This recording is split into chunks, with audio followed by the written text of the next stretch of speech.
quiero bendecirles a través de la voz de Dios. ¿Sabéis por qué digo la voz de Dios? Porque yo siempre digo que la Biblia es la voz de Dios escrita. ¿Cuántos quieren deleitarse en su voz? Cuando usted ora, habla con Dios. Pero a veces tiene que dejar que Dios le hable. Habla la Biblia. Yo siempre que hablo la Biblia sé que Dios me está hablando. Amén. Porque es el libro de Dios. Y si la palabra dice la escritura misma en Timoteo, que toda la escritura es inspirada por Dios, quiere decir que la Biblia es la voz de Dios. Amén. Y yo les quiero compartir algo que el Señor ha puesto en mi corazón, y se encuentra en Hechos capítulo 15, versículo 36 en adelante. Esto es precioso. Amén. Aquí me recordaba la palabra Selah. Dice la escritura: después de algunos días, Pablo dijo a Bernabé: volvamos a visitar a los hermanos en todas las ciudades en que hemos anunciado la palabra del Señor. Pero miren esto, por favor. Dice: para ver cómo están. Voy a volverlo a leer. Después de algunos días, Pablo dijo a Bernabé: volvamos a visitar a los hermanos en todas las ciudades en que hemos anunciado la palabra del Señor, para ver cómo están. Bernabé quería llevarse consigo a Juan, el que tenía por sobrenombre Marcos, pero a Pablo no le parecía bien llevar consigo aquel que se había apartado de ellos desde Panfilia y no había ido a la obra. ¿Qué les parece si le damos un aplauso a la palabra del Señor? Con gozo, con alegría. ¿Qué parece?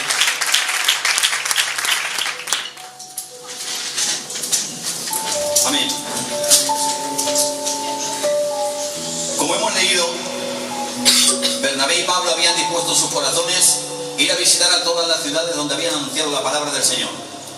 Pero hay algo que me gusta mucho de ellos. Dice que los viajes eran para ver cómo estaban sus hermanos.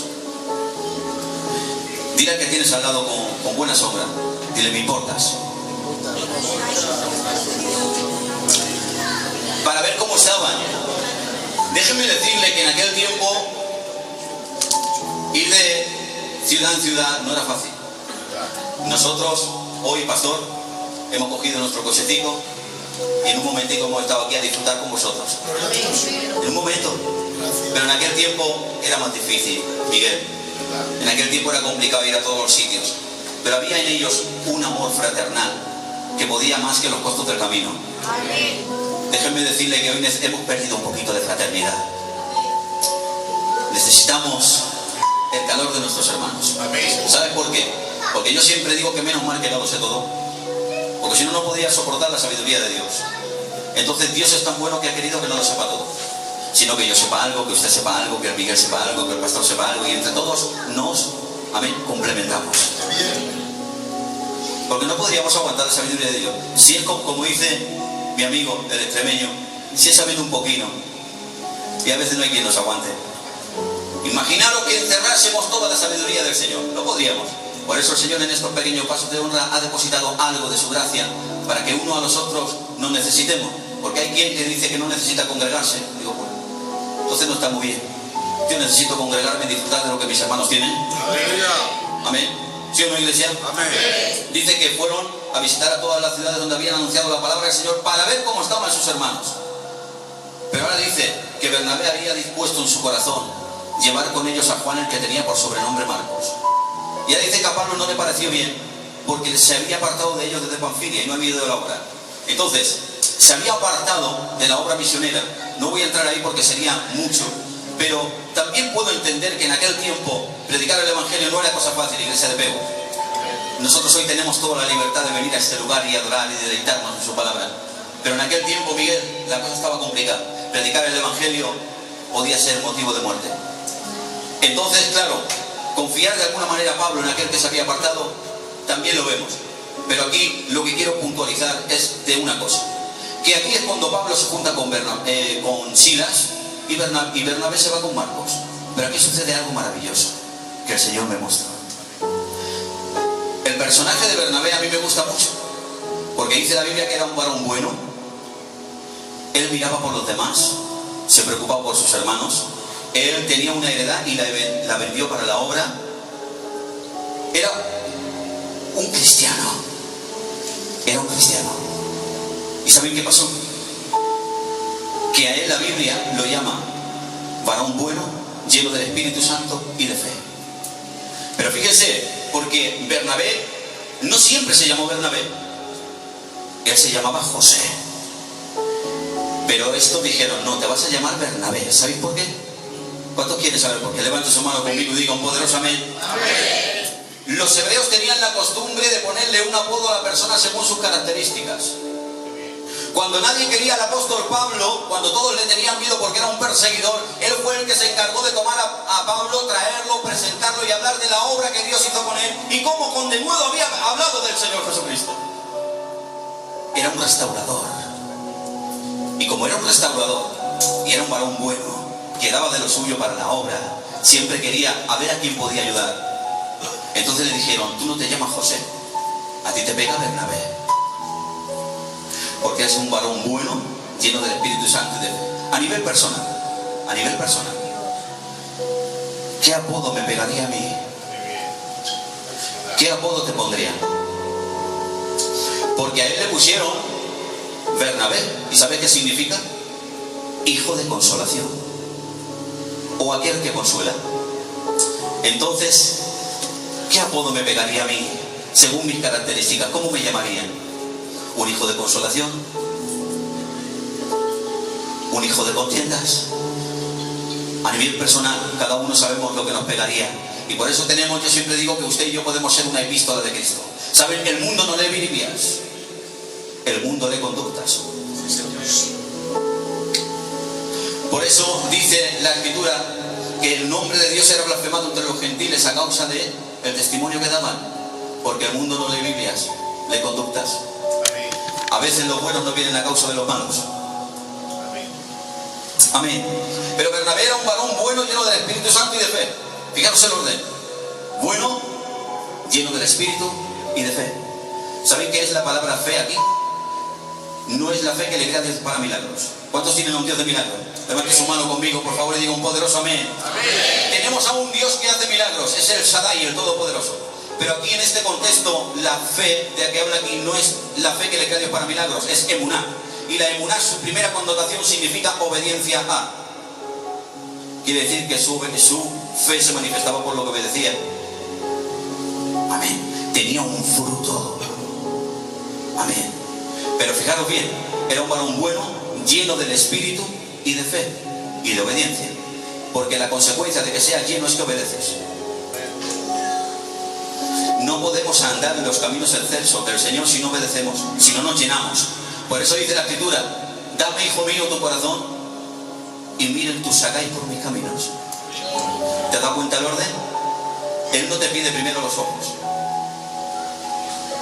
Él no te dice, mira mis caminos y dame tu corazón. No. El orden es que des el corazón para que puedas mirar. Porque solo el corazón que ha sido transformado por Él es aquel que puede andar en los caminos de Él. Amén. Por eso tenemos que entregar el corazón para que el corazón sea tratado, sea transformado y entonces poder mirar. A veces decimos que no miramos, claro, porque no hemos sido transformados.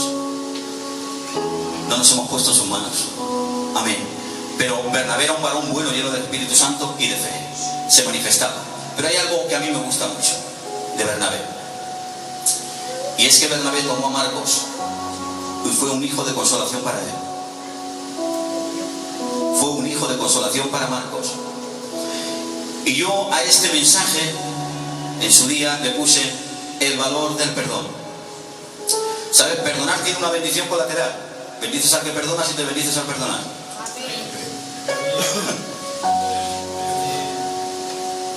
Porque a veces necesitamos perdonar para curar. Pero el perdón tiene una bendición colateral. Bendices al que perdonas y te bendices al perdonar. Él escogió a Marcos y se lo llevó con él. ¿Y saben qué es lo que produjo? Produjo nada más y nada menos que Bernabé llevara a Marcos, que hoy usted coja las Escrituras y pueda leer su Evangelio. Esto es poderoso. Que Bernabé restaurara a Marcos produjo que hoy usted coja las Escrituras y pueda leer su Evangelio. ¿Quién sabe si a lo mejor usted hoy es un vaso de misericordia para un Marcos quebrantado. Y el día de mañana puedas ver que Dios lo está usando con poder y con gloria. ¿No te gustaría que las historias de tu hermano sean escritas? A mí me gusta ser de los que ayudan a que las historias sean escritas, porque hay quien no ayuda a nada, hermanos míos. Pero cuando usted se arrima a un hijo de consolación, lo único que le puede pasar es que usted brille. Amén. Entonces, mire, el Señor aquí me llevó a algo maravilloso. Miguel me llevó a la casa del alfarero. Y en la casa del alfarero se hacían muchos vasos. Estaba el vaso de honra, el vaso de deshonra, el vaso para usos viles, el vaso quebrantado, el vaso de misericordia y el vaso escogido. Y entonces aquí el Señor me hizo ver algo. ¿Saben qué dice Gálatas capítulo 6? Si hayas tu hermano en alguna falta, vosotros que sois espirituales, restauradle con espíritu de mansedumbre, considerándote a ti mismo no seas tentado. Llevad las cargas unos a los otros y así cumplís la ley de Cristo. El requisito para poder restaurar es que seas espiritual, para que restauremos en el espíritu y no según la carne. Porque a veces restauramos según nosotros, pero no según Dios. Porque a veces lo que para nosotros es amor, para Dios no lo es tolerancia. Por eso dice Pablo en Filipenses, creo que es 1:9, si no recuerdo mal, dice que vuestro amor abunde aún más y más en ciencia y en todo conocimiento para que aprobéis lo mejor. ¿Te has dado cuenta? Hasta para amar tienes que conocer, porque a veces nuestro conocimiento del amor no es amor para con Dios.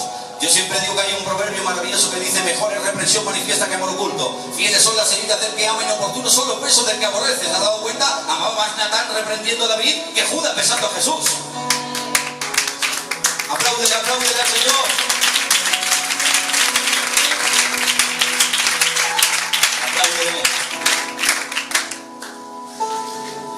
Amaba más Natán reprendiendo a David que Judas besando a Jesús.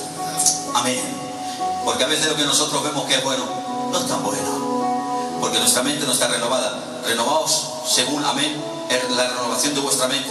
Pero fijaros, no quiero entrar ahí, quiero entrar directamente al alfarero. El vaso de misericordia era un vaso maravilloso. ¿Sabéis por qué? Era igual que el vaso de honra. Pero fijaros bien, el vaso de misericordia, pastor, los hebreos lo ponían en los caminos. ¿Sabes por qué? Porque en aquel tiempo eran nómadas, hacían viajes muy largos, y aquel que se había quedado sin agua podía perder la vida. Entonces, aquel que iba caminando y se había quedado sin agua, encontrarse un vaso de misericordia en el camino, le podía salvar la vida. Amén. Por eso le llamaban vaso de misericordia. ¿Por qué? Porque era la misericordia que el pueblo hacía con los demás. ¿Quieres ser un vaso de misericordia? ¿Sí o no? ¿Sabes lo que es la misericordia? Misericordia es una palabra compuesta: misere y cordia, que quiere decir miserias y corazón. Es decir, entienden mejor las faltas de tu hermano cuando las haces tuyas. Es pasar las miserias de uno por el corazón del otro. ¿No recuerdas a Cristo que tomó tus rebeliones y Él te dio su justicia? Te pasó por su corazón y te limpió. Esa es la misericordia que los caminantes hacían, que el pueblo hacía con los caminantes, hermanas mías y hermanos. Pero luego estaba el vaso quebrantado. ¿Saben qué era el vaso quebrantado? Era igual que el de misericordia, era el mismo, pero aquel vaso se había usado mucho y ya estaba portillado, ya estaba viejo, perdía el agua, ya no valía porque se había usado mucho. Como dicen por ahí, estaba viejito. Y entonces habían dos sitios.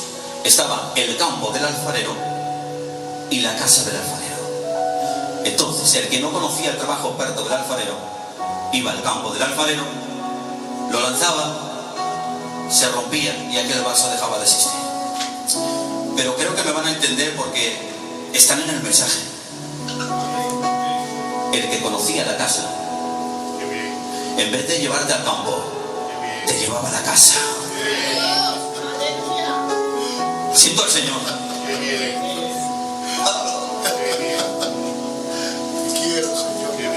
En vez de llevarte al campo, te llevaba a la casa, porque conocía la casa del alfarero.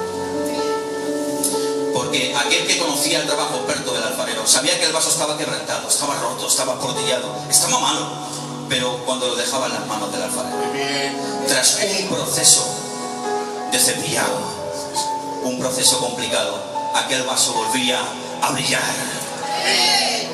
Y entonces Dios me dijo, o me hizo ver, que en la ley de Cristo, si hayas a tu hermano en alguna falta, vosotros que sois espirituales, restaurarle con espíritu de mansedumbre, considerándote a ti mismo no seas tentado. Esto es una rueda donde está el vaso de misericordia y el vaso quebrantado. En la ley de Cristo, igual yo hoy soy el vaso de misericordia, que necesito extender mi mano al vaso quebrantado. Pero cuidado, que la ley de Cristo me dice que mañana yo puedo ser el vaso quebrantado y necesito una mano amiga, un vaso de misericordia que extienda su mano y me levante. Amén.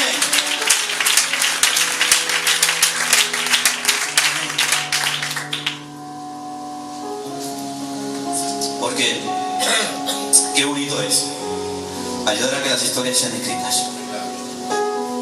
Qué alegría que usted sea un vaso de misericordia, que tome un vaso quebrantado, que sea quebrantado. Pues sí que todavía no estamos ahí, que estamos aquí, atados a pasiones. Si eran los profetas, estaban atados a pasiones. Pues nosotros también. Por eso hay uno que es el ejemplo de los ejemplos. Amén. Y sabéis, yo tenía aquí una nota. Yo suelo ser un predicador expositivo. Me gusta la predicación expositiva porque creo que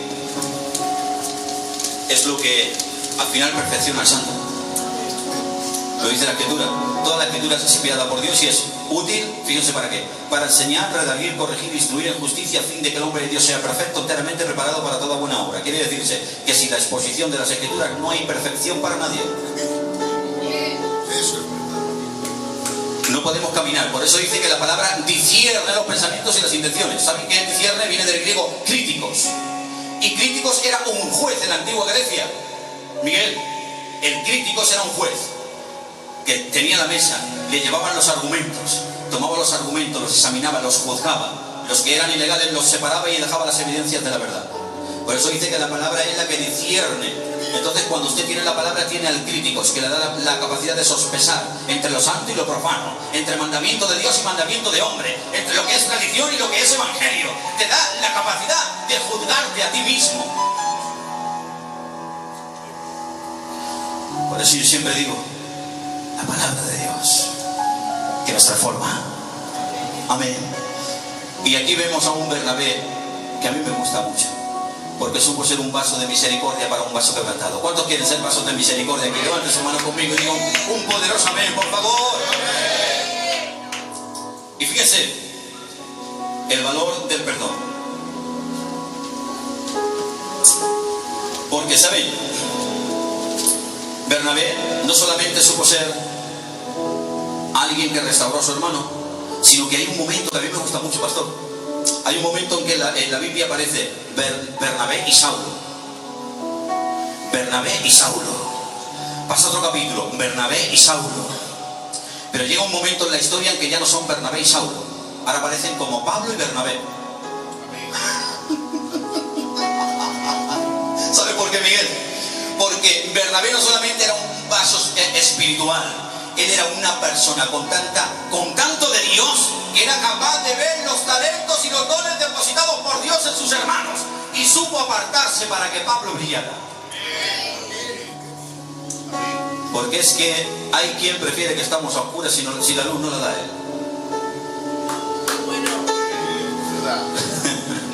Si hay quien prefiere estemos oscuras, si la luz no la doy, como no brillo yo, pues no brilla nadie. Como dicen algunos gitanicos, no brilla nadie. Pero vamos a dejar que la luz brille, que brille Cristo, y la luz venga de quien venga, porque lo importante es que veamos. ¿Sí o no? Dale un aplauso al Señor, apláudele con alegría y con gozo en el corazón. Amén.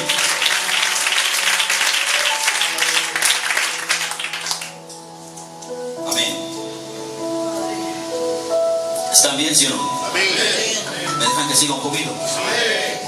Ustedes cuando quieran que pare me dicen, ya que si no era muy pesado. El valor del perdón. Miren, el Señor me mostró algo, porque habían dos hermanos que estaban en contienda, Jacob y Esaú.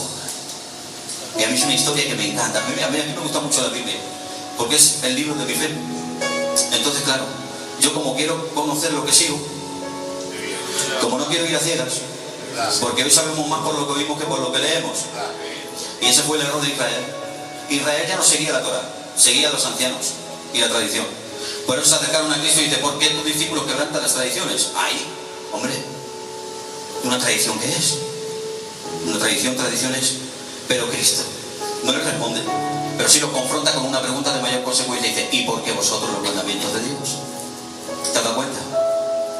Entonces a mí la Biblia me gusta mucho, y aquí veo que Jacob y Esaú están en contiendas, y pasa el tiempo, pasa mucho tiempo, y al final se reencuentran.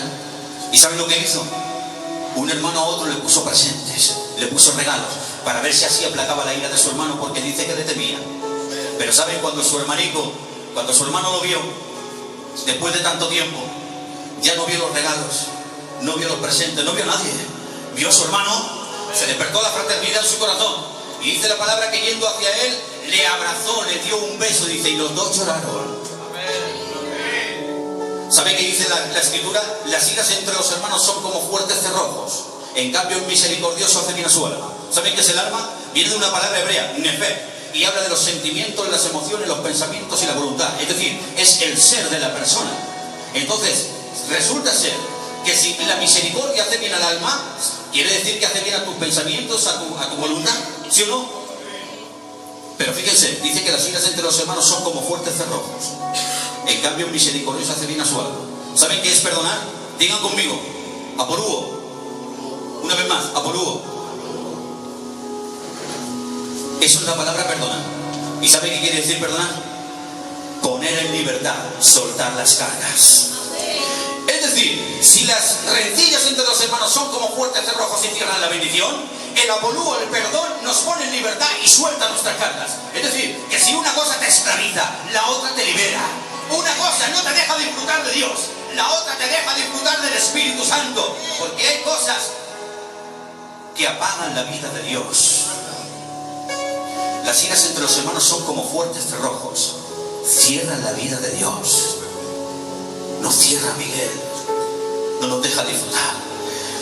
Usted como yo, me siento libre, ¿verdad? Somos la familia de la fe, y yo todo lo que digo siempre es para beneficio.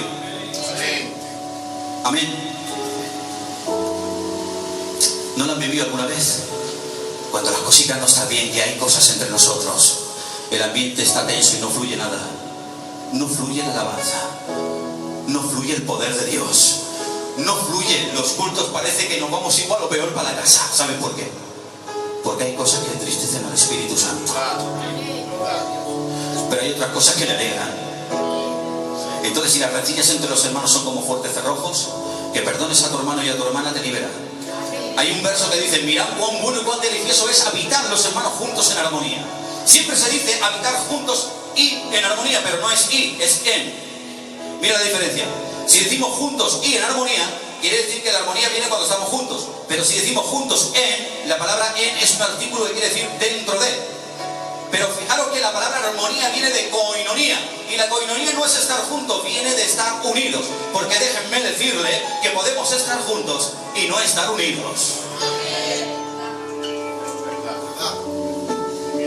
Podemos estar juntos y no estar unidos.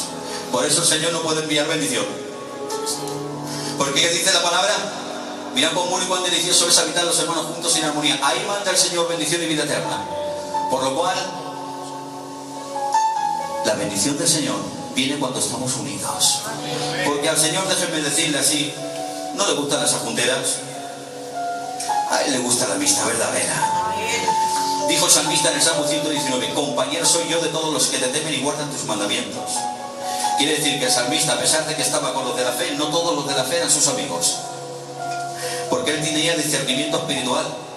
Compañero soy yo de todos los que te temen y guardan tus mandamientos. El temor del Señor los hebreos le llaman el Yeret Hashem, que es el principio de la sabiduría y el todo del hombre. Por eso Eclesiastes capítulo 12, Salomón termina todo su discurso y dice: el fin de todo el discurso enseñado es este: teme a Dios y guarda sus mandamientos, porque esto es el todo del hombre. Quiere decirse que la gloria que el hombre y la mujer puede vivir en la tierra no es haber sido ministerio, no es haber sido del coro, no es haber sido el que mejor canta, no es haber sido el que mejor toca la música, es haber andado en los caminos excelsos del Señor, en el temor y la sabiduría de lo alto.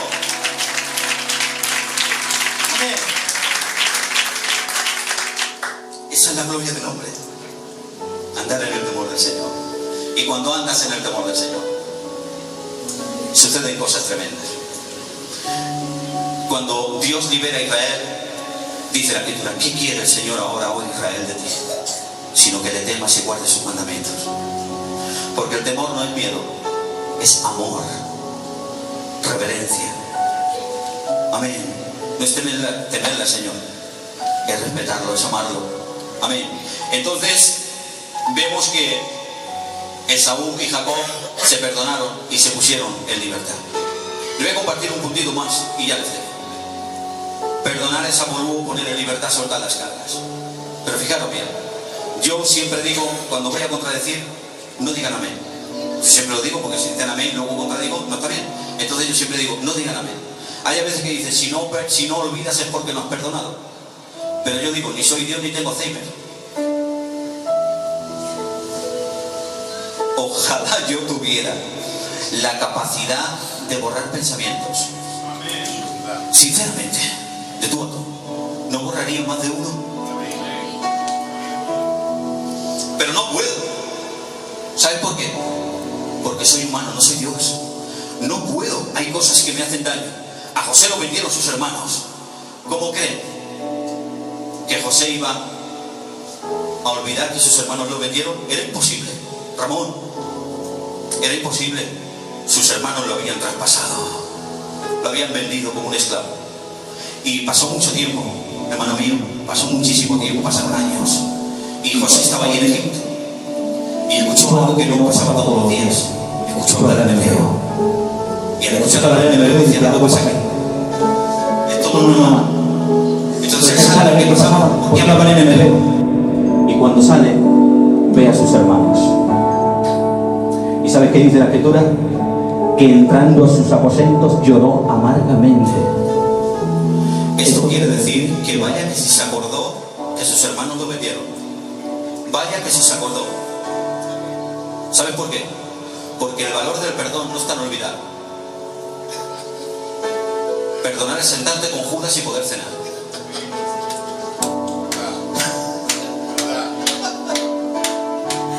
Porque si, ¿cómo vas a olvidar a perdonar algo que has olvidado? ¿Qué valor tiene que yo perdone algo que he olvidado? El valor del perdón está en que a pesar de que te acuerdas, no te duele. El valor del perdón, perdonar no es olvidar, es sentarte con Judas y poder cenar. Perdonar es sentarte con el que está a tu lado, que te hirió, y poder adorar. Perdonar es estar a tu lado y si quieres algo con tu hermano, amén, reconciliarte con él, abrazarle, besarle y llorar si es necesario. Eso es perdonar a tu hermano. Amén. Porque recuerdo que el Señor en su palabra dice que las ofrendas en contienda Él no las recibe.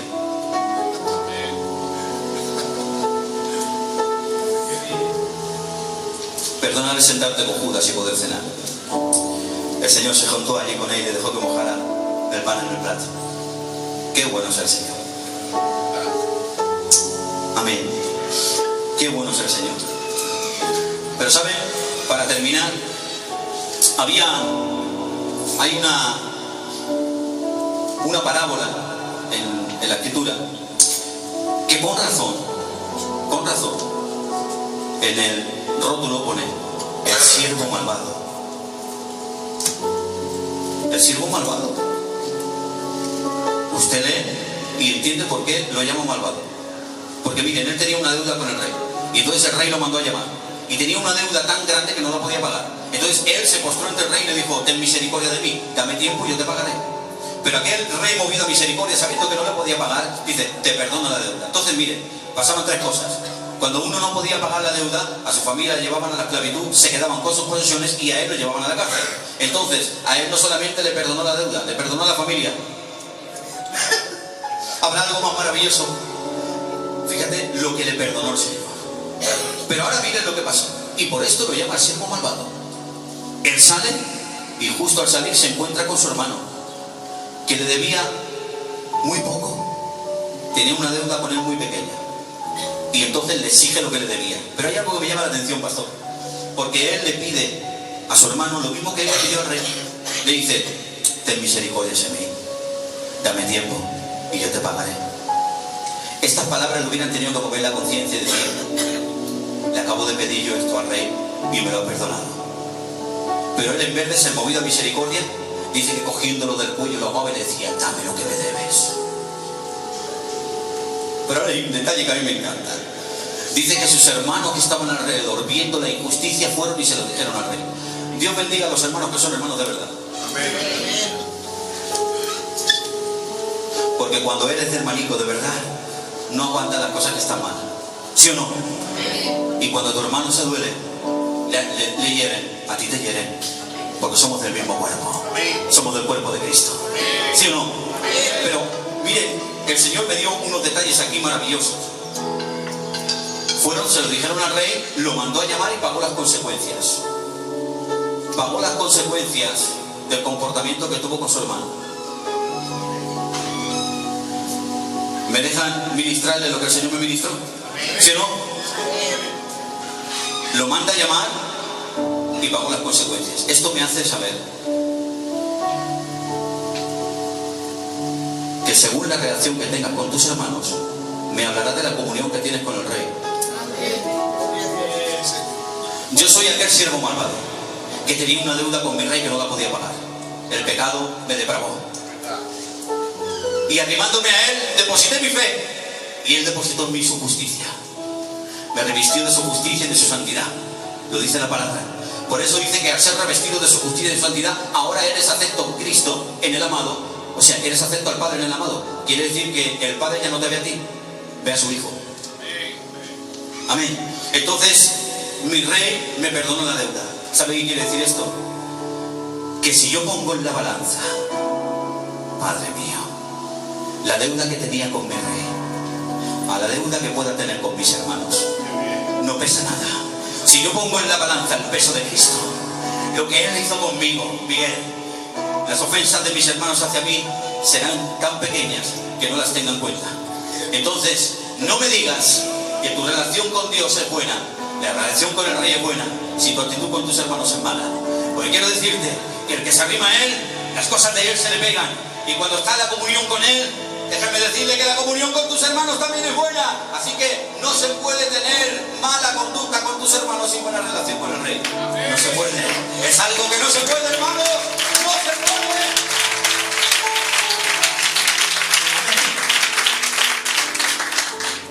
Amén.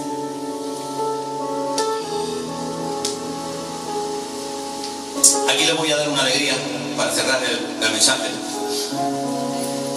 Estaba el vaso escogido, el vaso de misericordia, el vaso quebrantado.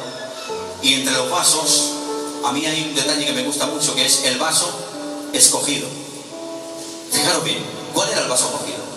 El alfarero hacía todos los vasos. Y había uno que había acabado en perfección. Lo veía tan bonito, tan perfecto, que lo separaba y decía: este vaso le voy a llamar el vaso escogido. Y no lo ponía a la venta. Había un cuarto, Miguel, el alfarero tenía un cuarto y allí lo dejaba. Pero era algo que no se podía entender. Un vaso escogido, acabado en perfección, precioso, y en vez de ponerlo a la venta, lo llevaba al cuarto del alfarero y allí lo dejaba. Pero esto era con un motivo. Él sabía que vendría un tiempo donde vendría un hombre adinerado y a ese vaso le podía sacar un buen partido. Entonces, cuando aquel hombre adinerado llegaba, hermano mío, decía: espérate, no mires eso que están a la venta, te voy a traer otro. Se metía al cuarto, le cogía el vaso cogido y se lo presentaba. Decía: aquí tengo una buena venta. Ahí tenía una buena venta. Y ¿saben? Cuando se lo presentaba y se lo vendía, hacía algo maravilloso. Antes de entregarle el vaso, lo firmaba.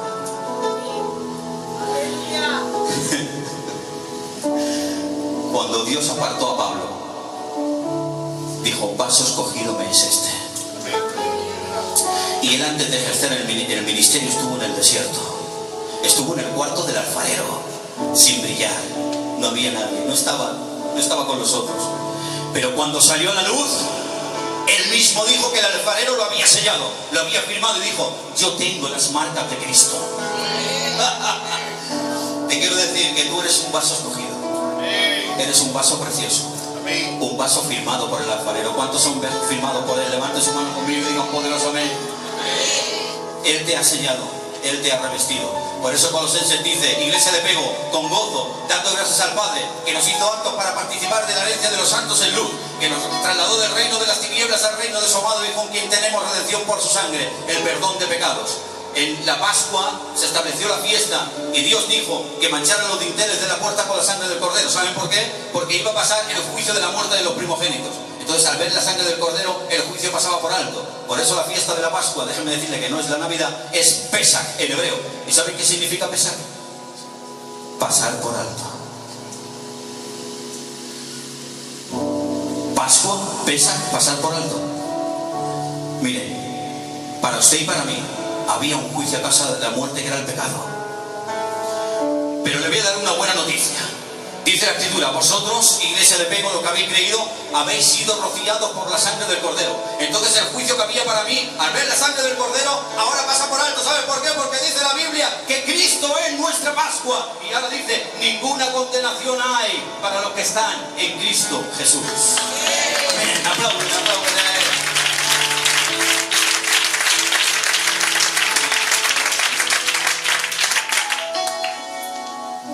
Así que, si aquel que borró nuestras rebeliones te ha enamorado,